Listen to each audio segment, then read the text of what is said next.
আজকের ভিডিওতে এমন একটি বিষয় নিয়ে আলাপ করব যা বাংলাদেশের উত্তরাঞ্চলের কোটি মানুষের জীবন মরণের সাথে জড়িত। সারা দেশ আজ তাকিয়ে আছে বহুল আলোচিত তিস্তা মহাপরিকল্পনার দিকে। ভারতের গজলডোবা বাঁধের কারণে মরুকরণের মুখে পড়া তিস্তা নদীকে বাঁচাতে বাংলাদেশ যে মেগা প্রকল্প হাতে নিয়েছে তা নিয়ে দীর্ঘদিনের ভূরাজনৈতিক টানাপোড়েন এবং ভারতের তীব্র আপত্তির আসল রহস্য কী। আজকের এই ভিডিওতে আমরা ধাপে ধাপে উন্মোচন করব কিভাবে স্বাধীন সিকিম ভারতের হস্তগত হবার পর থেকেই তিস্তা সংকটের সূত্রপাত হলো, রাজনৈতিক কারণে কেন এই মেগা প্রজেক্টটি এতদিন আটকে ছিল এবং এর বর্তমান অগ্রগতি ঠিক কতটুকু। সেই সাথে আমরা পর্দা ফাঁস করব ভারতীয় গণমাধ্যমের ভিত্তিহীন প্রোপাগান্ডার আসল উদ্দেশ্য এবং এর বিপরীতে তিস্তা প্রকল্প বাস্তবায়নে বাংলাদেশের অবিচল দৃঢ়তার বাস্তব চিত্র। তিস্তা নদীর উৎপত্তি ভারতের সিকিম রাজ্যে। প্রায় 405 কিলোমিটার দীর্ঘ এই নদীর 290 কিলোমিটার ভারতের সিকিম ও পশ্চিমবঙ্গের উপর দিয়ে প্রবাহিত হয়েছে, আর বাকি 115 কিলোমিটার রয়েছে বাংলাদেশে। নদীটি লালমনিরহাট সীমান্ত দিয়ে বাংলাদেশে প্রবেশ করে রংপুর, কুড়িগ্রাম ও গাইবান্ধার মধ্য দিয়ে প্রবাহিত হয়ে শেষ পর্যন্ত গাইবান্ধার ফুলছড়ি উপজেলায় যমুনা নদীর সাথে মিলিত হয়েছে। তিস্তার উৎপত্তিস্থল সিকিম একসময় ব্রিটিশ ভারতের একটি করদ মিত্র রাজ্য ছিল, যা ব্রিটিশদের সরাসরি শাসনে না থেকে বার্ষিক কর পরিশোধের বিনিময়ে দেশীয় রাজার অধীনে পরিচালিত হতো। 1947 সালে ব্রিটিশরা উপমহাদেশ ছেড়ে যাওয়ার সময় সিকিম কার্যত একটি স্বাধীন রাজ্য হিসাবেই আত্মপ্রকাশ করে। কিন্তু দীর্ঘদিনের গভীর রাজনৈতিক কূটকৌশলের মাধ্যমে 1975 সালের 16 মে ভারত আনুষ্ঠানিকভাবে সিকিমকে তাদের 22তম অঙ্গরাজ্য হিসাবে ঘোষণা করে। এই সিকিম যতদিন ভারতের অঙ্গরাজ্য ছিল না ততদিন তিস্তার পানি নিয়ে কোনো সমস্যার সৃষ্টি হয়নি। তবে 1998 সালে ভারত সরকার তিস্তা নদীর উজানে নির্মিত গজলডোবা বাঁধ চালু করে পানি প্রত্যাহার শুরু করলে ভাটির দেশ বাংলাদেশের ওপর এক বিরাট বিপর্যয় নেমে আসে। এই বাঁধের কারণে বাংলাদেশের উত্তর অঞ্চলের জেলাগুলোতে শুধু তীব্র পানি সংকটই তৈরি হয়নি, বরং সামগ্রিক পরিবেশ, প্রকৃতি ও জনজীবনে এক ভয়াবহ বিপর্যয় নেমে এসেছে, যার ফলে গ্রীষ্মে শুরু হয় তীব্র পানিহীনতা আর বর্ষায় দেখা দেয় প্রলয়ঙ্করী নদী ভাঙ্গন। এতে নদী তীরবর্তী মানুষের জীবন জীবিকা ও বসতি চরম হুমকিতে পড়েছে এবং প্রয়োজনের সময় পানির তীব্র সংকট থাকায় কৃষির উৎপাদন মারাত্মকভাবে ব্যাহত হচ্ছে, যার চূড়ান্ত ফল হিসাবে উত্তর অঞ্চলের জেলাগুলোর মানুষের দারিদ্র্যের হার দিন দিন বাড়ছে। বাংলাদেশ অংশের 115 কিলোমিটার তিস্তা নদীর মধ্যে 45 কিলোমিটার এলাকায় চরম ভাঙ্গনপ্রবণ, যার মধ্যে প্রায় 20 কিলোমিটারের পরিস্থিতি অত্যন্ত ভয়াবহ। বিশেষ করে কুড়িগ্রাম জেলার রাজারহাট, উলিপুর ও চিলমারি উপজেলা অংশে প্রতি বছরই টানা নদী ভাঙ্গন দেখা দেয়। এছাড়া লালমনিরহাট, নীলফামারী, রংপুর ও গাইবান্ধা জেলার বিভিন্ন অংশেও নিয়মিত ভাঙ্গন ঘটে। দীর্ঘদিন ধরে এই ভাঙ্গন প্রতিরোধে কোনো স্থায়ী ও কার্যকর ব্যবস্থা নেওয়া সম্ভব হচ্ছিল না। তাই নদী ভাঙ্গন রোধ, আকস্মিক বন্যা থেকে রক্ষা এবং শুষ্ক মৌসুমে সেচের পানির অভাব মেটাতে এই নদী নির্ভর বিস্তীর্ণ জনগোষ্ঠী দীর্ঘদিন ধরে তিস্তা মহাপরিকল্পনা বাস্তবায়নের জোর দাবি জানিয়ে আসছে, যা নদীটিতে পানি প্রবাহ নিশ্চিত করার পাশাপাশি মানুষকে আকস্মিক বন্যা ও তীব্র ভাঙ্গনের হাত থেকে রক্ষা করবে। এই তিস্তা মহাপরিকল্পনার প্রকৃত নাম হলো comprehensive management and restoration of Teesta river project, বা বাংলায় তিস্তা নদীর সামগ্রিক ব্যবস্থাপনা ও পুনরুদ্ধার প্রকল্প। এই মেগা প্রকল্পের আওতায় তিস্তা নদীর গভীরতা বাড়াতে এবং বর্ষার অতিরিক্ত পানি ধরে রাখতে 102 কিলোমিটার ব্যাপী নদী ড্রেজিং বা খনন করা হবে, যা নদীর গভীরতা প্রায় 10 মিটার পর্যন্ত বাড়িয়ে দেবে। এর ফলে বর্ষায় বন্যার পানিতে নদীর তীরবর্তী বিস্তীর্ণ জনপদ আর প্লাবিত হবে না এবং বিশাল চওড়া নদীটিকে শাসন করে একটি নির্দিষ্ট ও সুসংহত মূল চ্যানেলে রূপ দেওয়া সম্ভব হবে।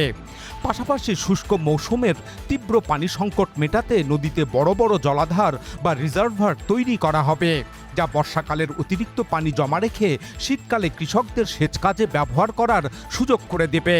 এই মহাপরিকল্পনার মাধ্যমে নদীটির চারপাশের এলাকায় বিলীন হয়ে যাওয়া 171 বর্গ কিলোমিটার মহামূল্যবান ভূমি উদ্ধার করা হবে এবং সেখানকার বালু সরিয়ে সেগুলোকে উর্বর কৃষিজমিতে পরিণত করা হবে। একই সাথে এই উদ্ধার হওয়া বিশাল জমিতে পরিকল্পিত আধুনিক স্যাটেলাইট টাউন, শিল্প কলকারখানা ও ইকোনমিক জোন গড়ে তোলা হবে। এছাড়া নদীর তীরের দুই পাশে মোট 203 কিলোমিটার দীর্ঘ গাইড বাঁধ নির্মাণ করা হবে, যা নদী ভাঙ্গন চিরতরে বন্ধ করবে। এই বাঁধের দুই পাশে সমুদ্র সৈকতের মতো আকর্ষণীয় মেরিন ড্রাইভ সড়ক যোগাযোগ নির্মিত হবে এবং নদীর দুই পারে আধুনিক পরিকল্পিত একাধিক স্যাটেলাইট শহরের পাশাপাশি নদী বন্দর ও বিভিন্ন স্থানে পর্যটন কেন্দ্র গড়ে তোলা হবে, যেখানে থাকবে আধুনিক হোটেল, মোটেল ও রেস্তোরাঁ। আর এই বিস্তীর্ণ অঞ্চলের সার্বিক আইন শৃঙ্খলা ও নিরাপত্তা রক্ষায় নদীর দুই পারে নতুন থানা, কোস্টগার্ড ও সেনাবাহিনীর ক্যাম্প স্থাপন করা হবে। তবে এসব কিছুর ঊর্ধ্বে তাৎক্ষণিকভাবে সবচেয়ে বড় যে সুফল পাওয়া যাবে তা হলো নদীটি সম্পূর্ণরূপে পুনরুদ্ধার হবে, স্থায়ীভাবে নদী ভাঙ্গন রোধ হবে, বন্যার ঝুঁকি কমে আসবে এবং মূল নদীতে পানি প্রবাহ ফিরে আসার মাধ্যমে সামগ্রিক পানি সংকটের সমাধান সহ এবং এর শাখা নদীগুলোর নাব্যতাও রক্ষা পাবে। তিস্তা প্রকল্প বাস্তবায়নের ইতিহাস এবং এর সর্বশেষ অগ্রগতির দিকে তাকালে দেখা যায় 2016 সালে প্রাথমিক সমীক্ষার শুরুর মধ্য দিয়ে এই প্রকল্পের আনুষ্ঠানিক কার্যক্রম শুরু হয়েছিল। এটি বাস্তবায়নে চীন ও ভারত দুই দেশই বিভিন্ন সময়ে তীব্র আগ্রহ দেখায়। তবে কৌশলগত কারণে ভারত এক প্রকার নাছোড়বান্দা হয়ে পড়ে। 2024 সালের মে মাসে বাংলাদেশ সফরে এসে ভারতের তৎকালীন পররাষ্ট্র সচিব বিনয় কোয়েত্রা তিস্তা প্রকল্পে ভারতের বিনিয়োগের প্রবল আগ্রহের কথা পুনর্ব্যক্ত করেন এবং তৎকালীন আওয়ামী লীগ সরকারও চেয়েছিল ভূরাজনৈতিক সমীকরণের কারণে ভারতই যেন এই প্রকল্পটিতে অর্থায়ন করে। তৎকালীন প্রধানমন্ত্রী শেখ হাসিনা চীন সফর থেকে ফিরে এসে 2024 সালের 14 জুলাই গণভবনে আয়োজিত এক সংবাদ সম্মেলনে স্পষ্টভাবে বলেছিলেন, চীন এই প্রকল্পের জন্য প্রস্তুত থাকলেও তিনি চান ভারতই এটি করে দিক এবং এই প্রজেক্টের জন্য যা প্রয়োজন ভারত তা দিতে থাকবে। তবে ওই বিতর্কিত সংবাদ সম্মেলনের মাত্র 22 দিন পর এক গণঅভ্যুত্থানের মাধ্যমে আওয়ামী লীগ সরকারের পতন ঘটে। পরবর্তীতে দেশের হাল ধরেন প্রফেসর মোহাম্মদ ইউনূসের অন্তর্বর্তী সরকার। 2025 সালের মার্চে প্রফেসর ইউনূস চীন সফরের পর এই থমকে থাকা প্রকল্পটিকে এগিয়ে নিতে জোরালো আর্থিক কার্যক্রম শুরু করেন। প্রকল্পটির প্রথম পর্যায়ের বাস্তবায়নে আনুমানিক $1 বিলিয়ন ব্যয় ধরা হয়। এই প্রথম পর্যায়ের কাজ এগিয়ে নিতে চীনের কাছে প্রায় $550 মিলিয়ন ঋণের আবেদন জানিয়ে আনুষ্ঠানিকভাবে চিঠি দেওয়া হয় এবং এ বিষয়ে বাংলাদেশ ও চীনের মধ্যে একটি দ্রুত আর্থিক চুক্তি সই করার আলোচনা শুরু হয়। অন্তর্বর্তী সরকারের পরিকল্পনা উপদেষ্টা ওয়াহিদুদ্দিন মাহমুদ 2025 সালের 5 জুলাই সংবাদ মাধ্যমকে জানান, তিস্তা প্রকল্প চীনের ঋণে বাস্তবায়নে বর্তমান সরকারের যথেষ্ট আগ্রহ রয়েছে এবং চীনও এই প্রকল্পে বড় বিনিয়োগ করতে চায়, যার ফলে দুই পক্ষের সম্মতিতেই বিষয়টি দ্রুত অগ্রসর হচ্ছে। বর্তমানে প্রকল্পের নকশা চূড়ান্ত করার মূল কাজটি চলছে, যা শেষ হলে প্রকল্প প্রস্তাব তৈরি ও আর্থিক চুক্তির প্রক্রিয়া একসঙ্গে সম্পন্ন করা হবে। বিভিন্ন গণমাধ্যমের তথ্য অনুযায়ী এই প্রথম পর্যায়ের কাজ 2026 সালে শুরু করে 2029 সালের মধ্যে শেষ করার একটি লক্ষ্যমাত্রা নির্ধারণ করা হয়। পানি সম্পদ মন্ত্রণালয় প্রকল্পের বিস্তারিত সমীক্ষার কাজ শেষ হওয়ার কথা জানায়, যা সম্পন্ন করে চীনের রাষ্ট্র নিয়ন্ত্রিত প্রতিষ্ঠান পাওয়ার কনস্ট্রাকশন কর্পোরেশন অফ চায়না। চীনের এই প্রতিষ্ঠানটি মূলত এ ধরনের বৃহৎ আন্তর্জাতিক প্রকল্পের পরিকল্পনা, নির্মাণ ও সরাসরি বিনিয়োগের কাজ করে থাকে।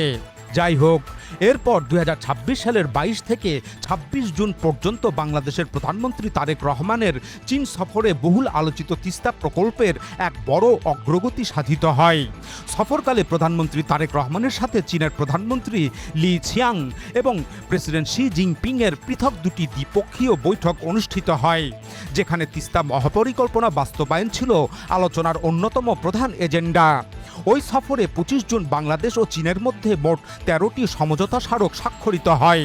এর মধ্যে অন্যতম প্রধান ও গুরুত্বপূর্ণ চুক্তিটি ছিল নদী ও সমন্বিত পানি সম্পদ ব্যবস্থাপনা সংক্রান্ত। এই চুক্তির অধীনে চীন সরকার তিস্তা নদীর সামগ্রিক ব্যবস্থাপনা ও পুনরুদ্ধার প্রকল্প বাস্তবায়নে পূর্ণ সমর্থন ও কারিগরি সহায়তার আনুষ্ঠানিক প্রতিশ্রুতি দেয়। এছাড়া দুই দেশের ১৬ দফার যৌথ ঘোষণাপত্রে বেইজিং স্পষ্ট করে যে তিস্তা মহাপরিকল্পনা বাস্তবায়নে চীন তার সর্বোচ্চ সক্ষমতা অনুযায়ী বাংলাদেশকে প্রয়োজনীয় আর্থিক ও কারিগরি সহযোগিতা প্রদান করবে। এই লক্ষ্য বাস্তবায়নে দুই দেশের সরকারের উচ্চ পর্যায়ের বিশেষজ্ঞ দল তিস্তা প্রকল্পের যৌথ সম্ভাব্যতা যাচাই এবং চূড়ান্ত নকশা প্রণয়নের কাজ দ্রুতগতিতে এগিয়ে নিতে একমত পোষণ করে। বাংলাদেশের পানি সম্পদ মন্ত্রণালয়ের দেওয়া তথ্য অনুযায়ী ২০২৬-২৭ সালের চলতি অর্থ বছরেই তিস্তা মহাপরিকল্পনার মূল মাঠ পর্যায়ের কাজ শুরু করার চূড়ান্ত লক্ষ্যমাত্রা নির্ধারণ করা হয়েছে। এর মাধ্যমে তিস্তা মহাপরিকল্পনাটি কেবল আলোচনার টেবিলে সীমাবদ্ধ না থেকে সরাসরি মাঠ পর্যায়ে বাস্তবায়নের দিকে চূড়ান্তভাবে অগ্রসর হচ্ছে।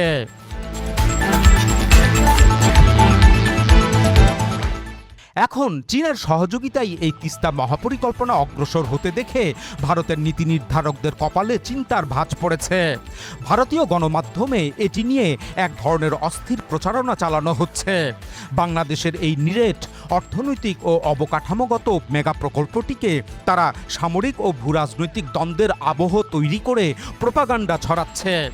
আসলে ভারতের মূল মনোকষ্টের কারণ হলো প্রকল্পটি তাদের পরিবর্তে কেন চীনকে দেওয়া হলো। কিন্তু অপ্রিয় সত্যটি হচ্ছে তিস্তা মহাপরিকল্পনার মতো মেগা প্রজেক্ট বাস্তবায়নে ভারত কোনোভাবেই চীনের তুলনায় অধিক সক্ষম নয়। আর্থিক সামর্থ্য এবং কারিগরি শৈলী উভয় দিক থেকেই তারা চীনের চেয়ে যথেষ্ট পিছিয়ে রয়েছে। বাংলাদেশে এর সবচেয়ে বড় প্রমাণ হলো ২০১৭ সালে ১৭টি প্রকল্প বাস্তবায়নের জন্য ভারতের $৪.৫ বিলিয়ন মার্কিন ডলারের ঋণদান এবং কাজ সম্পন্ন করার সেই চুক্তিটি। দীর্ঘ ৮ বছরেও সেই চুক্তির প্রকল্পগুলো সম্পন্ন করা তো দূরের কথা, অধিকাংশ প্রকল্পের মাঠ পর্যায়ে কাজই শুরু হয় না। এমতো অবস্থায় প্রফেসর ইউনূসের অন্তর্বর্তী সরকার ভারতের এমন অনেকগুলো অকার্যকর প্রকল্প বাতিল করে দেয়, যার মধ্যে মংলা পোর্টের আধুনিকায়ন এবং তৎসংলগ্ন ইপিজেড উন্নয়ন প্রকল্প বিশেষভাবে উল্লেখযোগ্য। তাছাড়া বাংলাদেশের নদী ব্যবস্থাপনায় ভারতের প্রতিশ্রুতি ভঙ্গের এক দীর্ঘ ইতিহাস রয়েছে। ভারত ১৯৭৪ সালে ফারাক্কা বাঁধ পরীক্ষামূলকভাবে চালু করার কথা বাংলাদেশকে বললেও পরবর্তীতে মূল গঙ্গা চুক্তি করতে তারা যথেষ্ট কালক্ষেপণ ও গড়িমসি করে। শেষ পর্যন্ত দীর্ঘ কূটনৈতিক লড়াইয়ের পর গঙ্গা চুক্তি স্বাক্ষরিত হলেও তাতে অত্যন্ত সামান্য পরিমাণে পানি সরবরাহের কথা বলা হয়। এমনকি চুক্তি অনুযায়ী ভারত আসলে ঠিক কতটুকু পানি সত্যিই বাংলাদেশকে দিয়েছে তা আজ পর্যন্ত নিশ্চিত নয়। উপরন্তু ওই চুক্তিতে ন্যূনতম পানি পাওয়ার নিশ্চয়তার কোনো গ্যারান্টি ক্লজও রাখা হয়নি। বস্তুত বাংলাদেশ ও ভারতের মধ্যে ৫৪টি অভিন্ন নদী থাকলেও আজ পর্যন্ত একমাত্র গঙ্গা চুক্তিটি কোনো ক্রমে স্বাক্ষরিত হতে পেরেছে, যা মূলত বাংলাদেশের ব্যাপক রাজনৈতিক ও কূটনৈতিক প্রচেষ্টায় সম্পাদিত হয়েছিল। এরপর আর অন্য কোনো নদীর পানি বণ্টন চুক্তি আলোর মুখ দেখেনি। বর্তমান বাস্তবতায় বাংলাদেশ ভারত তিস্তা নদীর পানি বণ্টন চুক্তিরও আর কোনো সম্ভাবনা নেই। ২০১১ সালে ভারতের তৎকালীন প্রধানমন্ত্রী মনমোহন সিংয়ের বাংলাদেশ সফরের সময় তিস্তার চুক্তি চূড়ান্ত হওয়ার কথা থাকলেও পশ্চিমবঙ্গের মুখ্যমন্ত্রী মমতা ব্যানার্জির আপত্তির কারণে তা আটকে যায়। পরবর্তীতে নরেন্দ্র মোদীর বিজেপি সরকারের আমলেও একই ঘটনার পুনরাবৃত্তি ঘটে। বাংলাদেশ বিভিন্ন দ্বিপক্ষীয় বৈঠকে বারবার বিষয়টি তুললেও ভারতের পক্ষ থেকে চুক্তিটির বিষয়টি আর এগোয়নি। আর এখন পশ্চিমবঙ্গেও যেহেতু বিজেপি সরকার সদ্য ক্ষমতায় বসেছে, তাই কার্যত তিস্তা নদীতে ভারতের কাছ থেকে ন্যায্য পানি পাওয়ার আর কোনো আশাই অবশিষ্ট নেই। সুতরাং এই অবস্থায় নদী ও পানি ব্যবস্থাপনা নিয়ে বাংলাদেশকে অত্যন্ত গুরুত্বের সাথে ভাবতে হচ্ছে। তিস্তা নদীকে বাঁচিয়ে রাখতে হলে এবং এর স্বাভাবিক জীবন ফিরিয়ে দিতে হলে নদীতে পর্যাপ্ত পানি প্রবাহ নিশ্চিত করা ছাড়া কোনো বিকল্প নেই। আর এ কারণেই তিস্তা মহাপরিকল্পনা বাস্তবায়ন করা এখন বাংলাদেশের জন্য একটি অতীব জরুরি ও জাতীয় গুরুত্বপূর্ণ কাজ হয়ে উঠেছে। আজ সমগ্র বাংলাদেশ এই মহাপরিকল্পনা বাস্তবায়নের প্রতীক্ষায় অধীর আগ্রহে তাকিয়ে আছে। অন্যদিকে এই প্রকল্পের কাজ চীনের হাতে চলে যাওয়ায় ভারতের নীতি নির্ধারক ও গণমাধ্যমগুলোতে গভীর উদ্বেগ প্রকাশ পাচ্ছে। তারা কৌশলে এটিকে শিলিগুড়ি করিডোর এবং ভারতের উত্তর পূর্বাঞ্চলীয় রাজ্যগুলোর জন্য একটি বড় ধরনের নিরাপত্তা ঝুঁকি হিসাবে বিশ্বমঞ্চে দেখানোর অপচেষ্টা করছে। অথচ বাস্তব সত্য হলো এটি নিছক বাংলাদেশের নিজস্ব ভৌগোলিক সীমানার অভ্যন্তরে একটি অর্থনৈতিক ও অবকাঠামোগত উন্নয়ন প্রকল্প। এর সাথে কোনো সামরিক উদ্দেশ্য বা ভূরাজনৈতিক সংঘাত খোঁজার বিন্দুমাত্র কারণ নেই এবং এর মাধ্যমে বাংলাদেশ কোনো নির্দিষ্ট ভূরাজনৈতিক জোটেও সামিল হতে যাচ্ছে না। আসলে ভারতীয় কর্তা ব্যক্তিদের এই ধরনের কাল্পনিক প্রচারণার আরেকটি সুদূর প্রসারী উদ্দেশ্য হল মার্কিন যুক্তরাষ্ট্রের দৃষ্টি আকর্ষণ করা এবং ডোনাল্ড ট্রাম্প প্রশাসনকে এটি বোঝানো যে বাংলাদেশ এখন পুরোপুরি চীনমুখী হয়ে পড়েছে। যাই হোক, কেউ কেউ একটি প্রশ্ন প্রায়ই তোলেন যে চীন তিস্তা মহাপরিকল্পনা বাস্তবায়ন করার পর ভারত যদি উজানে পুরোপুরি পানি দেওয়া বন্ধ করে দেয় তবে এই মেগা প্রজেক্টের সুফল বাংলাদেশ আদৌ ভোগ করতে পারবে কিনা। এই সংশয় থেকে অনেকে আবার এমন পরামর্শ দিয়ে থাকেন যে ভারতের সাথে দ্বিপক্ষীয় সমঝোতার মাধ্যমেই কেবল এই সংকটের সমাধান করতে হবে। কিন্তু গভীরভাবে বিশ্লেষণ করলে দেখা যায় এ ধরনের প্রশ্ন ও পরামর্শ একেবারেই অমূলক এবং এটি মূলত ভারতীয় স্বার্থ রক্ষার লক্ষ্যে তৈরি করা একটি সুনির্দিষ্ট প্রোপাগান্ডা এবং বয়ান। কেননা যেখানে ভারতের সাথে তিস্তা নদীর পানি বণ্টন নিয়ে আজ পর্যন্ত কোনো আনুষ্ঠানিক চুক্তি স্বাক্ষরিতই হয়নি এবং অদূর ভবিষ্যতে তা হওয়ার কোনো আশাও নেই, সেখানে ভারত নতুন করে পানি বন্ধ করে দেবে কিনা এই প্রসঙ্গটি সম্পূর্ণ অবান্তর। বাস্তব সত্য হলো ভারত এমনিতেই এখন শুষ্ক মৌসুমে বাংলাদেশকে পানি দিচ্ছে না এবং ভবিষ্যতেও দেবে না। আসল সমীকরণটি হলো বর্ষা মৌসুমে বাংলাদেশে এখনো প্রচুর পরিমাণ প্রাকৃতিক বৃষ্টিপাত হয় এবং ভারতও বর্ষাকালে তার বাঁধের সব কপাট খুলে দিয়ে অতিরিক্ত পানির চাপ বাংলাদেশের দিকে ঠেলে দেয়। সুতরাং তিস্তা মহাপরিকল্পনা সফলভাবে বাস্তবায়নের মাধ্যমে বাংলাদেশ বর্ষাকালে সংঘটিত বৃষ্টিপাত এবং ভারতীয় ঢলে আসা সেই বিপুল পরিমাণ অতিরিক্ত পানি বিশাল জলাধারে সংরক্ষণ করে রাখতে পারে, যা শুষ্ক মৌসুমে সেচ ও কৃষিকাজে অতি সহজেই ব্যবহার করা সম্ভব এবং নদীর পানি প্রবাহ ঠিক রাখা সম্ভব। আর বাংলাদেশ তার রাষ্ট্র স্বার্থে সাহসিকতার সাথে এই তিস্তা প্রকল্প এগিয়ে নিয়ে যাবে।